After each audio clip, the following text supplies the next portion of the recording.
One of the things you'll notice as a Paladin player immediately when you see the new player's handbook is that your spellcasting has moved from level 2 to level 1. And so you will begin being able to cast spells right away.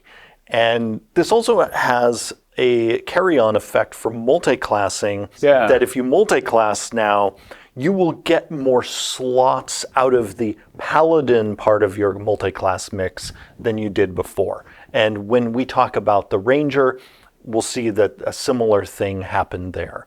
We did this because we wanted Paladin players to start learning how to use their spells right away, because spells are a key part of the Paladin's kit.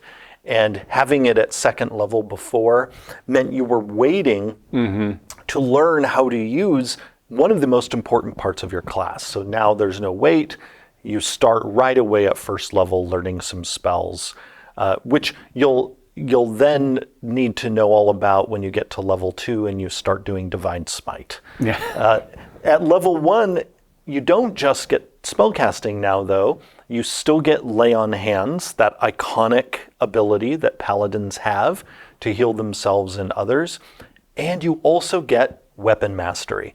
And so that means that Paladins, too, are going to get to play with all of the fun that Weapon Mastery brings to any of our classes focused on weapon use. Now, when you get to then level 2, there's more new stuff waiting for you. And at first, you might look at the class feature table for the Paladin and see, oh, fighting style, I had that before. But there's actually a lot of change hiding in there, good updates for the Paladin, because now, when you choose your fighting style as a Paladin, you are no longer restricted to a curated list like the Paladin was in 2014. You now have access to the full fighting style list that fighters also have access to. Okay, interesting. And you also have the option to forego choosing any of those and instead learning some cleric cantrips. Oh, okay. So if you decide that you'd rather be more of a spell hurling Paladin rather than leaning harder into your weapon use, you now have that option in the fighting style feature at level 2. Okay. This is a part of a theme of us providing more customization options where it made sense in each of the classes. You also now get a feature called Paladin's Smite. This was called Divine Smite in 2014. It's now called Paladin's Smite because it actually now gives you two things. In 2014, this feature allowed you to use the class's iconic Divine Smite ability, where you burn a spell slot and deal a bucket load of extra damage to a target you just hit. Divine Smite still does that. Divine Smite, though, has now been packaged as a spell. And then the Paladin Smite feature, in addition to giving you that spell and allowing you to always have it prepared, also now lets you cast Divine Smite once per day without burning a spell slot. So what that means is Paladins now every day get a freebie Divine Smite. And so that's going to relieve a little bit some of the pressure on their spell slots.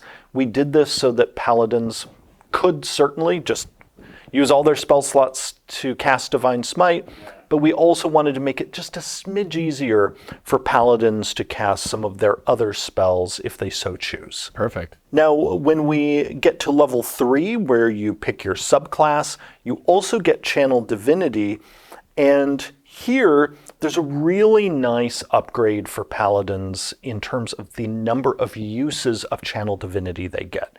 It used to be that a Paladin got exactly one use of Channel Divinity, and then that was restored upon taking a short or a long rest. Now, you get 2 uses to start, And every time you take a short rest, you get 1 use back. And then when you take a long rest, you get all your uses back. But then even better, that 2 turns into a 3 when you hit level 11. So you're going to be able to use your channel divinity far more often than you could before. We've also taken the divine sense feature that paladins used to have and turned it into a channel divinity option. And in the process, we've also made it last quite a bit longer. So if you do decide to use Divine Sense, rather than it lasting only 1 round, which was how long it lasted in 2014, it now is going to last 10 minutes. And we increased its duration, not only because you're now using your channel divinity on it, but also to make it easier to use, particularly in social interaction and exploration scenes. You know, the classic circumstance of the paladin is at the Queen's Ball and is trying to figure out which of these partygoers is actually a demon or an undead in disguise. Right. This longer duration will allow the paladin to get a bit more bang for their buck when they decide to use Divine Sense. We also, at level 5, have made it so that all paladins now get the Find Steed spell for free. They always have it prepared, and they can cast it once per day without expending a spell slot. Find Steed is an iconic paladin spell, and we decided we did not want a paladin to have to use up one of their spell preparation slots on that spell. Right. And we also wanted you to be able to use it at least once per day without having to use one of your precious few slots, since paladins and rangers do have fewer spell slots than many of our other spellcasters. And then on top of that, the Find Steed spell has been completely redesigned for the paladin so that the steed can now get more powerful depending on the level of the spell slot you use to cast the spell.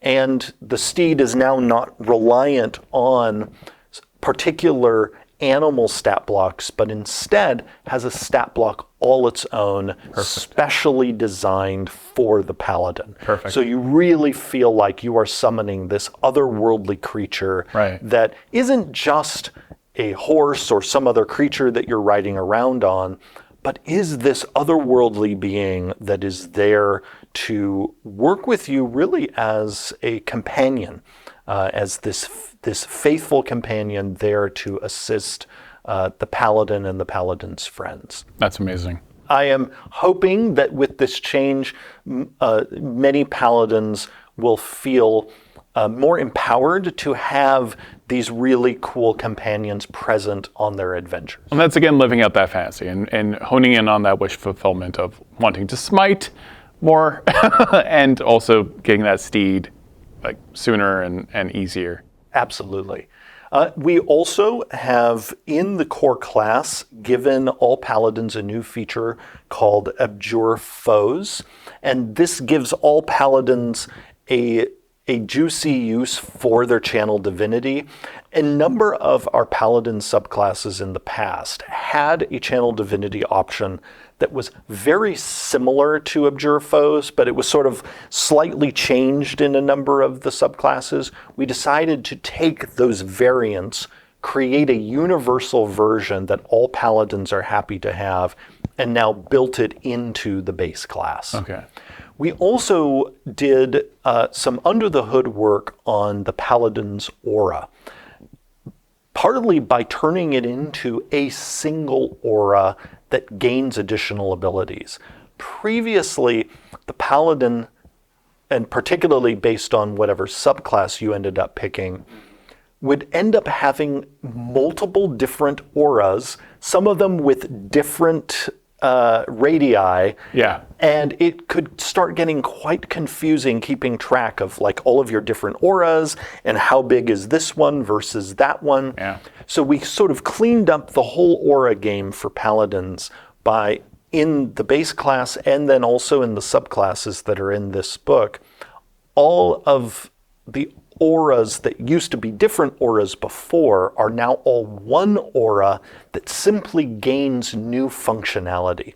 So it's going to be far easier for the Paladin to keep track of what's going on, because the Paladin now has just one aura that just gains cool new features as the Paladin goes up in level. The aura also makes use of a new type of area of effect that we've introduced in the new player's handbook.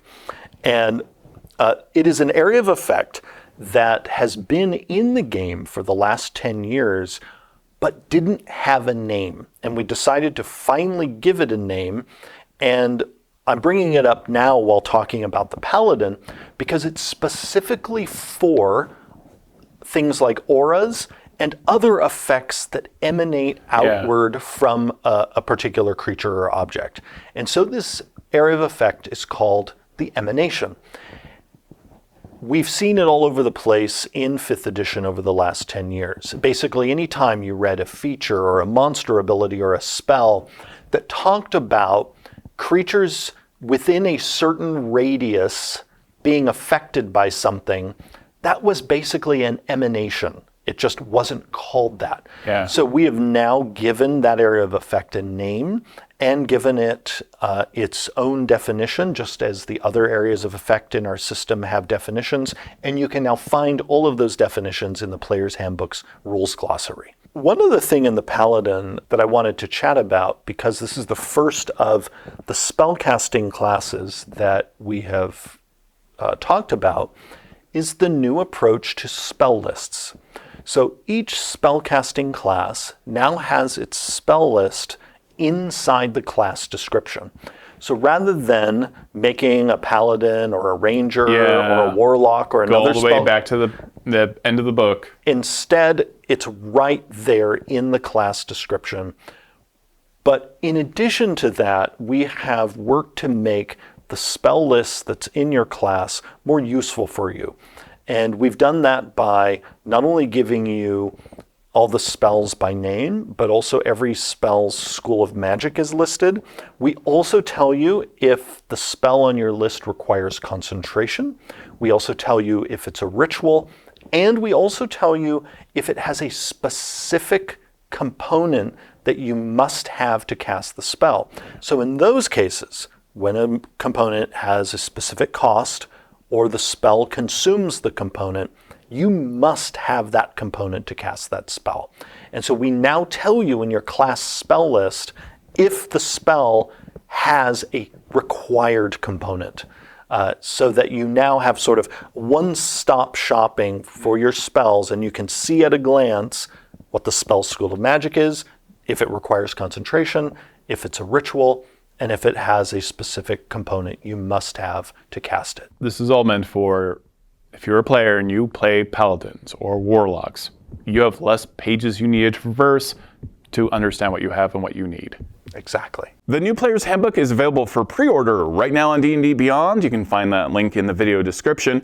And you can also find the new Core Rulebooks bundle for pre-order, both physical and digital. And if you pre-order the digital 2024 Player's Handbook on D&D Beyond, you get exclusive bonuses. 12 sets of digital dice representing each class, 10 new frames, and 5 new backdrops. And all of those bonuses are available right now on D&D Beyond. Thank you so much for watching. We have a ton of video content coming out about the new Player's Handbook and all the new core rulebooks, the new monster manual, the new Dungeon Master's Guide. So be sure to check out all of that content. And thank you for watching.